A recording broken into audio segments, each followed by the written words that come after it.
Good morning. My name is Delaney Anderson. I am a student at the University of Minnesota's Twin Cities studying public health, specifically maternal and child health. And today I'm going to be talking to you about income disparities that exist among females for Minnesotans by racial and ethnic categories. I'd first like to acknowledge I will be speaking to you from Minnesota today, which are the ancestral homelands of the Dakota and Anishinaabe people. You can find out about whose land you are on by visiting native-lands.ca. I'd also like to acknowledge when I'm talking about female and male and really gender in this presentation, I'm going to be talking about it from a very binary point of view, which isn't realistic or indicative of the entire gender experience. Unfortunately, from the data I have, it only talks about gender from a binary standpoint, which really is exclusionary for our non-binary, genderqueer, gender fluid, two-spirit, and other gender identities. They are just as valid and deserve to be talked about. So, looking at my research and my data today, I specifically wanted to quantify income. And we're familiar with income and the idea of it's how much I take home with me at the end of a week of work. That relates to a lot of other aspects too, right? It relates to what type of housing you can afford, what type of food you can eat, especially when we think about disposable income, right? That we actually have on hand to spend expenditures relating to healthcare, relating to nutrition, relating to education. And it seems obvious to say, but the more you have, the usually higher health and overall wellness you can achieve. So looking at disparities by ethnicity and then by gender within each ethnic group is important to be able to quantify the disparities that exist and how bad they are. So my data specifically is coming from the American Community Survey from 2019. It's a form of the census. And I first cleaned the data to make sure to only include individuals who had worked, and then for individuals who had worked, that they worked greater than 30 hours each week on average. Minnesota doesn't specifically quantify who is part-time versus full-time. They just think of a full work week as the 24-hour, 7 days period. And so they only quantify what's overtime if you work greater than 48 hours a week. So I chose to use 30 as my kind of inclusion factor based off of the phenomenon that some employers might underschedule employees less than 40 hours, which is typically a full work week, to avoid providing health benefits and other associated goods with working as a full-time employee. From there, when I divided each individuals into their racial and ethnic groups, I used summary statistics to find the interquartile range and then use the median plus 1.5 times the interquartile range to remove any outliers, because I really wanted to make sure we were going to be talking about representative samples. Before getting these final numbers, I did use sampling weights to make sure that this was, again, representative. So before we get into the exciting chart, I want to talk about who's actually in my data.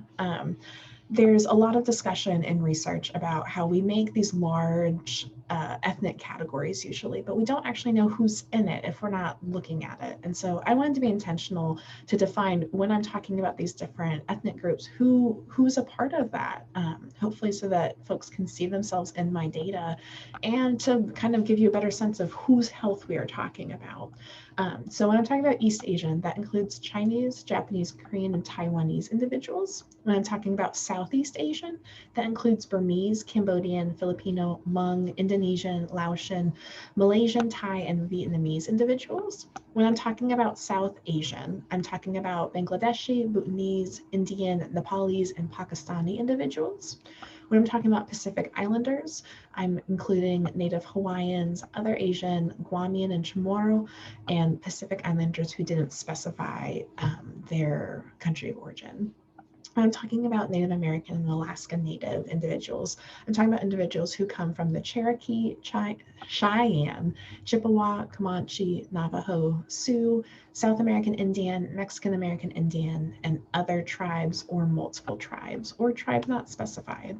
And so I just want to be intentional here to let you know who I'm talking about before we talk about those exciting measures. So going into the exciting measures, surprise, surprise, when you look at every racial and ethnic group, there is a disparity, and it exists that females are earning less. The largest disparity existed between South and East Asian. And on this slide, I did combine some categories just due to the amount of people represented, but I do have a chart on the following screen disaggregating this. So don't worry, it's coming. So the largest disparity exists for South and East Asian communities when combined. Looking at them specifically, the women earned 75 cents per every $1 by their male counterparts.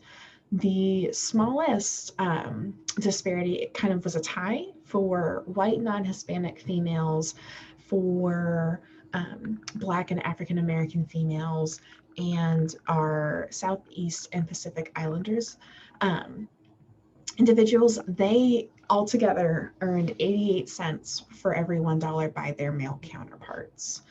When we're thinking larger, the kind of standard is usually comparing everybody to white non-Hispanic males. That looks like Hispanic and Latina females earn 56 cents. Black and African American females earn 63 cents. American Indian and Alaskan Natives earn 60 cents. South and East Asians actually earn more. They earn $1.06 for every $1 by white non-Hispanic males. Southeast Asian and Pacific Islander females earn 59 cents, and multiracial individuals earned 72 cents